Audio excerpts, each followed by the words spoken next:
Assalamualaikum warahmatullahi wabarakatuh. Hai Sobat Storyliners, apa kabarnya nih Sob? Semoga kita selalu sehat dimanapun dan sampai kapanpun, amin. Jumpa lagi dengan saya Mang Rudi. Kali ini saya akan merangkum alur cerita film Dumb and Dumber yang dirilis pada tahun 1994 dan disutradarai oleh Peter Farrelly. Film ini diisi oleh aktor-aktor yang gak asing lagi di dunia komedi, seperti Jim Carrey yang berperan sebagai Lloyd Christmas, ada Jeff Daniels sebagai Harry Dunn, Lauren Holly berperan sebagai Mary Swanson, Mike Starr sebagai Joe Mentalino, Karen Duffy sebagai Say, dan masih banyak lagi aktor-aktor keren lainnya. Oke sob, gak perlu panjang kali lebar lah ya, langsung aja simak alur ceritanya. Kalau kalian suka dengan video ini, jangan lupa tinggalkan like, komen, dan subscribe serta share agar saya semakin semangat upload video-video selanjutnya. Kui hao.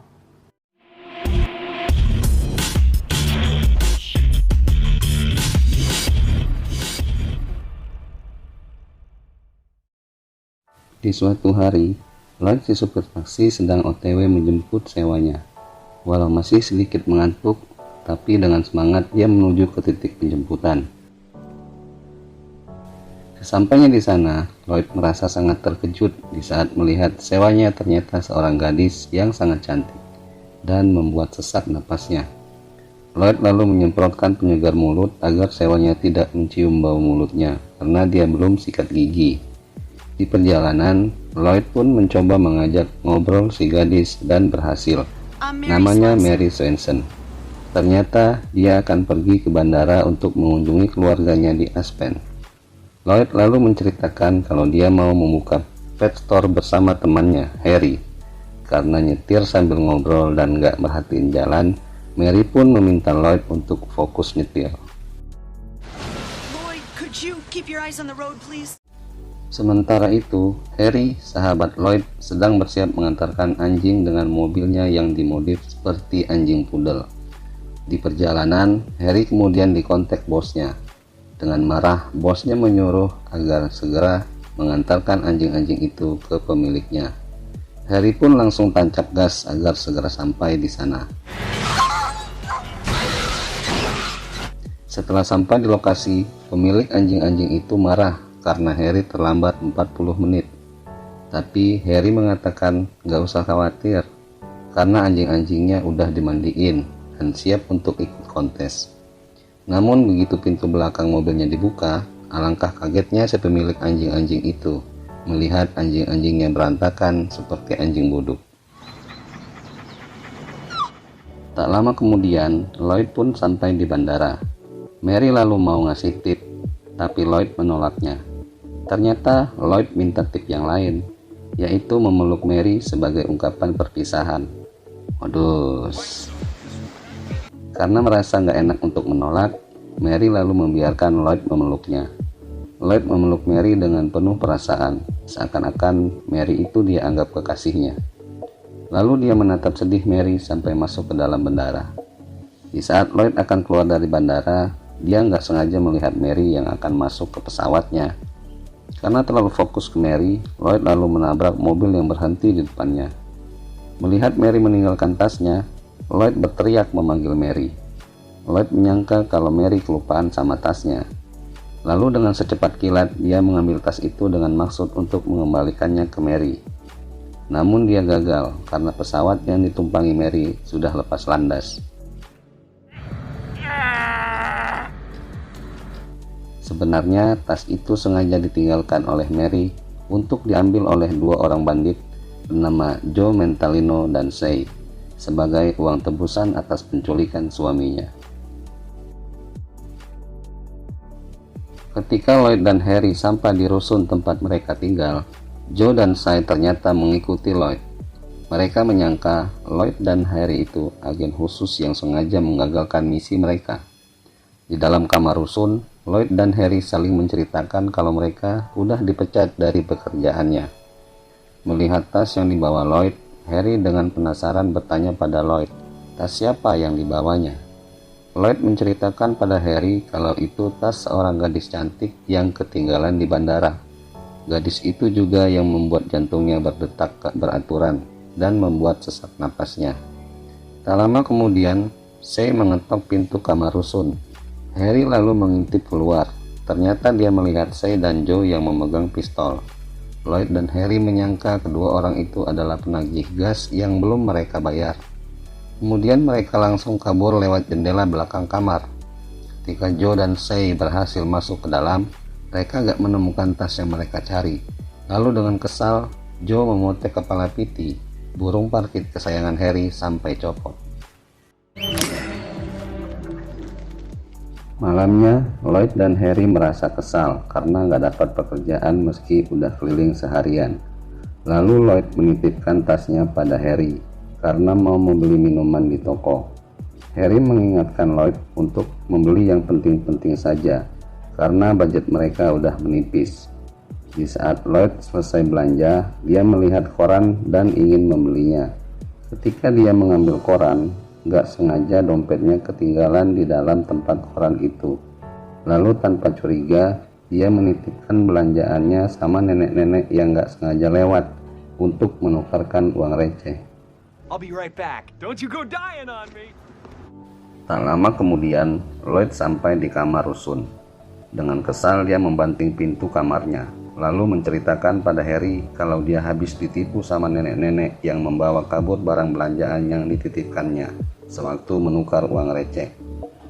Harry jadi tambah sedih dan menceritakan pada Lloyd kalau burung parkit kesayangannya mati dengan kepala copot. Karena merasa selalu sial, Lloyd mengajak Harry untuk meninggalkan kota itu dan pergi ke Aspen. Tapi Harry menolak karena tahu maksud Lloyd mengajaknya ke sana karena butuh bantuannya untuk menyusul gadis yang tasnya ketinggalan di bandara. Namun akhirnya Harry mau membantu Lloyd karena terus memohon dengan air mata buaya. Keesokan harinya, mereka berangkat menuju Aspen dengan mobil pudelnya Harry. Saat di perjalanan, Harry melihat Lloyd lagi ngemil dan bertanya, kenapa gak bilang-bilang beli cemilan? Padahal budget mereka pas-pasan. Lloyd menceritakan pada Harry kalau dia dapat $25 dari menjual burung parkit yang kepalanya copot sama bocah buta tetangganya di rusun. Harry gak percaya kalau Lloyd tega menipu bocah itu. You sold my dead bird to a blind kid? Yes, pretty bird. Di rusun, Joe dan Shay makin kesal karena merasa dipermainkan oleh Lloyd dan Harry. Mereka yakin kalau Lloyd dan Harry adalah agen rahasia profesional. Tapi Joe gak peduli dan berjanji pada Shay akan mengambil tas yang diambil Lloyd dan Harry serta meremas mereka seperti kertas sebelum sampai di Aspen. I'm gonna see that. Di saat sedang rehat, Lloyd dan Harry ngetawain pelayan resto yang mereka anggap lelucon. Tapi pelayan itu malah tersungging dan membalas dengan meniup minuman soda Harry karena meminta gelembung di minumannya. Kemudian Lloyd menyuruh Harry melemparkan botol garam ke belakang karena telah menumpahkannya, dan kalau gak mau kena sial lagi. Lalu Harry mengikuti sarannya Lloyd, tapi malah tambah sial karena lemparannya kena kepala Seabass, seorang pria bertubuh besar dan garang. Merasa tidak terima, Seabass selalu mendatangi meja Lloyd dan Harry.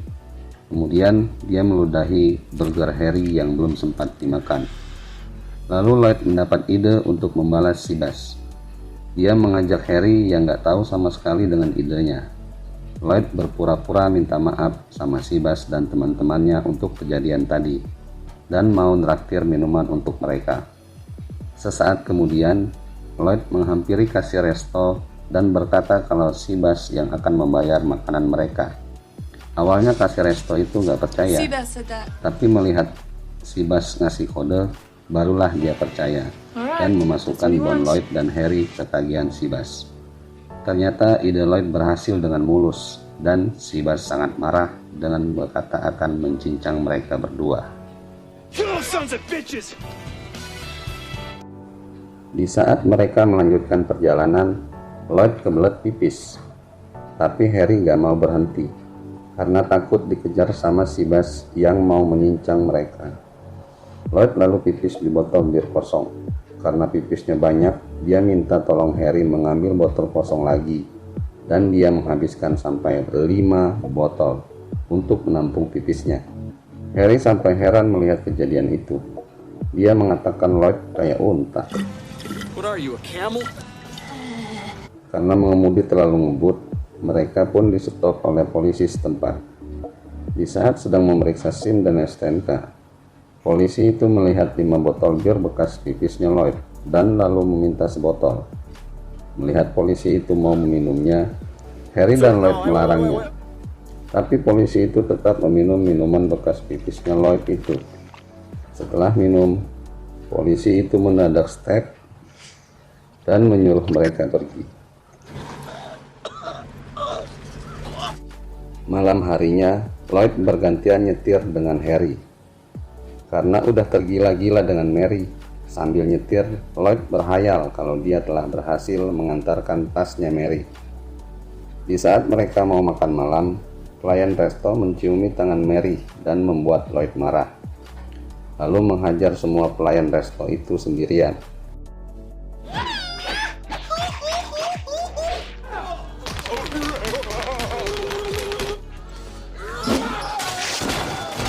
Di saat mereka akan Lloyd disadarkan dari hayalannya oleh lampu dim fuso yang tiba-tiba muncul. Untungnya Lloyd sempat menghindar dan selamatlah nyawa mereka dari kecelakaan. Kemudian mereka menginap di sebuah penginapan transit. Sambil berendam di bathtub air panas, Lloyd menguping suara misteri dari tembok di belakangnya. Mereka sangat menikmati penginapan transit itu. Sambil minum bir dingin, berendam di bathtub air panas, dan dapat bonus suara misteri dari balik tembok. Di tempat lain, Joe dan Shay masih mengikuti Lloyd dan Harry. Joe yang sedang menelpon bosnya dari telepon umum diganggu seseorang yang memintanya untuk gantian nelpon. Merasa kesal, Joe lalu memukul orang itu sampai memecahkan kaca tempat telepon umum itu. Ternyata otak penculikan suami Mary adalah Nicholas, yang merupakan orang kepercayaan keluarga Swenson. Keesokan harinya, Joe dan Shay mengatur strategi untuk menghadang Lloyd dan Harry. Joe berpura-pura kalau mobilnya mogok dan mau nebeng di mobil Lloyd dan Harry. Lalu Shay mengikutinya dari belakang. Begitu rencananya. Ternyata Lloyd dan Harry nggak nolak dan mengajak Joe nebeng di mobilnya. Tapi Joe menyesal karena melihat tingkah laku Lloyd dan Harry seperti bocah yang gak bisa diam. Saking kesalnya, Joe mau mencabut pistol dari balik jasnya. Tapi dia mengurungkan niatnya karena ada orang lain yang mau nebeng di mobil itu. Di saat rehat makan siang, Harry menawarkan cabai pedas pada Joe, tapi dia menolak. Lalu Lloyd dan Harry bersamaan memakan cabai itu. Awalnya biasa saja, mereka mengunyah cabai itu dengan sangat lahap. Tak lama kemudian keduanya kepedasan. Melihat itu, Joe tertawa dan keluar menelpon Nicholas. Dia mengatakan akan menaruh racun tikus ke makanan Lloyd dan Harry. Di dalam resto, Lloyd dan Harry memasukkan cabai pedas ke dalam burgernya Joe. Setelah dia memakannya, Joe langsung ambruk ke lantai. Lloyd dan Harry yang awalnya hanya bercanda, jadi panik melihat Joe seperti orang yang sedang sekarat. Joe lalu meminta Harry mengambilkan obat lambung dari saku jasnya. Tapi ternyata yang diambil Harry bukan obat lambungnya Joe, melainkan racun tikus. Joe pun langsung meninggoy. Tak mau disalahkan orang-orang di sana, Lloyd dan Harry langsung cabut dari resto itu. Malam harinya, di saat sedang mengisi bensin, Harry bertemu dengan seorang gadis manis. Harry menegur gadis itu dan ternyata dia meresponnya. Saking senangnya Harry sampai gak sadar tangki mobilnya sudah terisi penuh dan bensinnya luber mengenai kakinya. Lalu dia mengajak gadis itu ngobrol dan meminta nomor HP-nya. Tapi karena kakinya terbakar api dari korek api yang dia buang setelah menyalakan rokok si gadis, dengan nada kesal dia meminta agar si gadis cepat memberikan nomor HP-nya. Akibatnya gadis itu langsung tancap gas meninggalkan Harry. Sementara itu, Lloyd yang sedang pipis di toilet dikagetkan oleh si Buzz yang muncul tiba-tiba dengan menendang pintu WC. Si Buzz pun sangat senang dan langsung menghajar Lloyd. Tak lama kemudian, Harry dengan kakinya yang masih terbakar masuk ke toilet yang sama dan langsung menendang pintu WC. Si Buzz ambruk terkena pintu WC yang ditendang Harry. Harry lalu mencelupkan kakinya yang terbakar ke dalam lubang WC untuk mematikan api. Melihat ada Lloyd dan si Buzz di dalam WC berdua, Harry pun melongo. Di saat mereka melanjutkan perjalanan, Harry mengolok-olok Lloyd dengan kejadian di toilet tadi. Lloyd sangat kesal sama Harry dan berkata akan memukul Harry kalau gak berhenti mengoloknya. Di saat Lloyd gantiin Harry nyetir, dia ngisengin Harry dan gak merhatiin petunjuk jalan.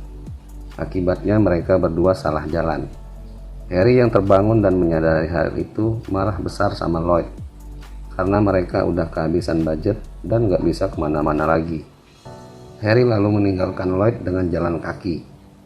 Tak lama kemudian, Lloyd mengejar Harry dengan sebuah skuter butut. Dia mengatakan kalau telah menukarkan van Harry dengan skuter butut itu. Mendengar cerita Lloyd, Harry malah tertawa senang dan mereka melanjutkan perjalanan ke Aspen. Akhirnya mereka sampai di Aspen, walau dengan sangat kedinginan. Mereka mulai mencari alamat Mary untuk mengembalikan tasnya. Tapi Lloyd gak tahu alamatnya dan lupa nama belakang Mary. Malamnya mereka berada di taman, sambil menghangatkan diri di dekat perapian. Lloyd memberikan sarung tangan cadangan pada Harry. Harry menjadi marah dengan kelakuan Lloyd yang hanya memikirkan dirinya. Lalu dia mengambil tas Mary dan akan membuangnya ke kolam, tapi dihalangi oleh Lloyd. Kemudian mereka berkelahi. Saat Lloyd melihat ke arah tas yang dilempar Harry, dia sangat kaget melihat isi yang ada di dalam tas itu dan menyuruh Harry berhenti berkelahi. Lalu mereka pergi ke hotel bintang 7 dan memesan kamar VVIP untuk menginap. Keesokan harinya, mereka berdua berfoya-foya dengan membeli mobil sport, membeli pakaian yang nyentrik, dan memberikan tip pada semua pelayan hotel yang membantu membawakan belanjaan mereka. Di saat mereka sedang nonton TV di kamar, Lloyd gak sengaja melihat Mary di koran. Ternyata Mary adalah anak dari seorang pemilik yayasan pelestarian di Aspen. Melihat itu, Harry pun menyemangati Lloyd agar segera bersiap-siap untuk menemui Mary. Kemudian mereka pergi ke tukang jahit paling mahal untuk memesan pakaian yang akan dipakai saat menemui Mary, dan ke salon termahal untuk mendandani penampilan mereka biar gak malu-maluin saat bertemu Mary. Malam harinya, mereka sampai di acara amal yang diadakan oleh keluarga Mary. Dengan penampilan yang aneh dan nyentrik, mereka masuk ke dalam. Tapi gaya bocah mereka gak hilang-hilang. Melihat kelakuan mereka, Nicholas selalu menghalangi mereka untuk masuk ke dalam. Tapi Harry lalu memberikan uang pada Nicholas dan berhasil masuk bersama Lloyd. Shay yang melihat Lloyd dan Harry langsung memberitahu Nicholas kalau mereka berdualah yang telah membunuh Joe. Damn, the guys who act mental. Di saat mereka sedang menikmati suasana, tak lama kemudian Lloyd melihat Mary yang sedang ngobrol dengan ayahnya. Harry pun terpana melihat Mary yang seperti malaikat. Namun Lloyd merasa grogi untuk mendekati Mary dan takut dianggap seorang psycho. Lalu Lloyd minta tolong sama Harry untuk jadi mak comblangnya. Karena terus merengek, Harry akhirnya menuruti permintaan Lloyd. Lalu Harry pun menghampiri Mary dan memberikan sebuah lelucon pada Mary. Di saat dia mau mengajak Mary menemui Lloyd, ibu tiri Mary datang dan mengajak berkenalan Harry. Kemudian dia meminta Harry untuk mengajak Mary jalan-jalan besok ke wahana es. Harry pun merasa gak enak menolak permintaan ibu tirinya Mary itu. Begitu dia kembali ke bar, Lloyd langsung menanyakan kenapa dia gak mengajak Mary datang menemuinya. Harry kemudian berkata kalau dia udah mengatur jadwal kencan untuknya besok. Mendengar itu, Lloyd sangat senang dan mencium kening Harry. You're kissing me. You're kissing me, Lloyd. Keesokan harinya, Lloyd sedang prepare untuk menemui Mary. Harry bertanya pada Lloyd, apa benar Mary itu tipe cewek idamannya? Lloyd kemudian menjawab dengan kesal, kalau Mary itu adalah cinta dalam hidupnya, darah yang mengalir dalam nadinya, dan mereka ditakdirkan untuk bersama. Mendengar itu, Harry tak bisa berkata apa-apa, dan lalu meminta Lloyd untuk tenang. Dengan pakaian dan gaya ala koboi, Lloyd pun pergi ke bar untuk menemui Mary. Tapi setelah sampai, ternyata barnya baru akan buka 45 menit lagi. Lloyd pun menunggu Mary di bar sampai jam 1 siang. Tapi Mary gak nongol juga batang hidungnya. Kemudian Lloyd menanyakan pada bartender apakah dia tahu alamat Mary. Bartender itu lalu memberitahu Lloyd kalau rumah keluarga Mary ada di atas bukit Alpine Drive. Lloyd pun bergegas ke sana. No way. Ternyata Harry membohongi Lloyd seperti musuh dalam selimut. Di saat Lloyd menunggu Mary yang katanya ada di bar, dia malah sedang berduaan dengan Mary di sebuah wahana es. Mereka membuat boneka salju, main lempar-lemparan, dan berguling-guling di atas salju. Mereka berdua terlihat sangat menikmati suasana di tempat itu. Di saat Lloyd sampai di rumah keluarga Mary, dia melihat Harry yang datang mengantar Mary pulang. Melihat kenyataan pahit itu, Lloyd merasa sangat kecewa dengan Harry yang telah menusuknya dari belakang. Malam harinya, Lloyd menceritakan pada Harry kalau Mary gak datang menemuinya. Harry masih berpura-pura dan gak ngaku kalau dia telah membohongi Lloyd. Kemudian Lloyd memberikan minuman yang udah dicampur obat pencuci perut pada Harry, sebagai balas dendam rasa kecewanya karena telah dibohongi. Ketika menunggu Mary yang sedang bersiap-siap, Harry merasa pengen boker. Lalu dia masuk ke dalam toilet dan segera bongkar muatan di sana. Ternyata toilet yang dipakainya lagi rusak dan gak bisa nyiram. Dengan bersusah payah dia mengangkat kloset yang berisi bongkarannya itu untuk dibuang ke jendela. Tak lama kemudian, Lloyd datang ke rumah Mary. Dia mengatakan pada Mary kalau dia membawa tasnya yang tertinggal di bandara, yang disimpan di hotel tempat dia menginap. Dia pun pergi bersama Lloyd untuk mengambil tasnya itu. Sesampainya di hotel, Mary sangat senang melihat tasnya dan sangat berterima kasih pada Lloyd yang udah bela-belain jauh-jauh menyusulnya hanya untuk mengantarkan tas itu. Dengan grogi, Lloyd lalu menyatakan perasaannya pada Mary. Tapi ternyata Mary menolak dan mengatakan peluang Lloyd sangat jauh dari harapan untuk bisa hidup bersamanya. Mendengar ada yang mengetuk pintu kamarnya, Lloyd lalu membuka pintu. Ternyata Nicholas datang dan langsung menodongkan pistol ke arah Lloyd. Mary baru sadar, ternyata otak penculikan suaminya adalah Nicholas, orang kepercayaan keluarganya.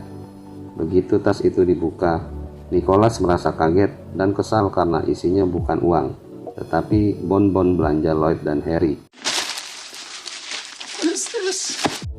Kemudian Harry kembali ke hotel dan bertemu dengan gadis di pom bensin dulu. Gadis itu ternyata agen FBI yang menyamar untuk menangkap Nicholas dan anak buahnya. Lalu dia memberi rompi anti peluru dan pistol pada Harry untuk wanti-wanti jika dia ditembak oleh Nicholas. Lalu Harry masuk ke dalam kamar hotel. Harry sangat kaget melihat Lloyd dan Mary sedang berduaan di atas ranjang. Begitu dia berbalik ingin meninggalkan mereka, tiba-tiba Nicholas muncul di belakangnya dengan menodongkan pistol. Di saat sedang disandera, Lloyd dan Harry masih tetap bertingkah seperti bocah yang gak bisa diam. Melihat itu, Nicholas makin kesal dan bertanya siapa yang mau didor duluan. Lalu Harry berdiri dan langsung didor oleh Nicholas. Ternyata Harry bangun lagi dan membalas menembak Nicholas. Tapi satupun tembakannya gak ada yang kena. Sedetik kemudian datanglah pasukan FBI yang telah memasang perangkap untuk menangkap Nicholas. Akhirnya mereka bertiga pun selamat. Officer Beth Jordan, FBI. Tak lama kemudian, suami Mary datang dan langsung disambut pelukan hangat oleh Mary. Melihat itu, Lloyd cemburu dan berhayal kalau dia sedang menembaki suami Mary. Lloyd tersadar dari hayalannya ketika dikenalkan Mary pada suaminya. Akhirnya, mereka kembali ke kehidupannya semula yang gak punya apa-apa, setelah harta mereka disita polisi. Lalu datanglah sebuah bus karavan yang semua penumpangnya gadis-gadis seksi memakai bikini. Mereka adalah rombongan tur bikini nasional yang akan ikut kontes bikini dan sedang mencari dua orang pria yang mau mengoleskan pelembab ke tubuh mereka sebelum kontes dimulai. Harry lalu memberitahu mereka arah menuju ke kota, dan di sana mereka akan menemukan orang yang mereka cari. Sekian. Driving around with those girls for the next couple of months. You're at Quincy's. Oke sobat storyliners, dari alur cerita film ini saya ambil kesimpulan. Persahabatan yang sesungguhnya adalah mau memaafkan dan menerima kekurangan masing-masing. Walau sampai memperebutkan sesuatu, tapi tidak sampai memutus tali persahabatan. Akhir kata, saya Mang Rudi pamit. Mohon maaf jika ada salah kata dalam penyampaian. Terima kasih. Wassalamualaikum warahmatullahi wabarakatuh.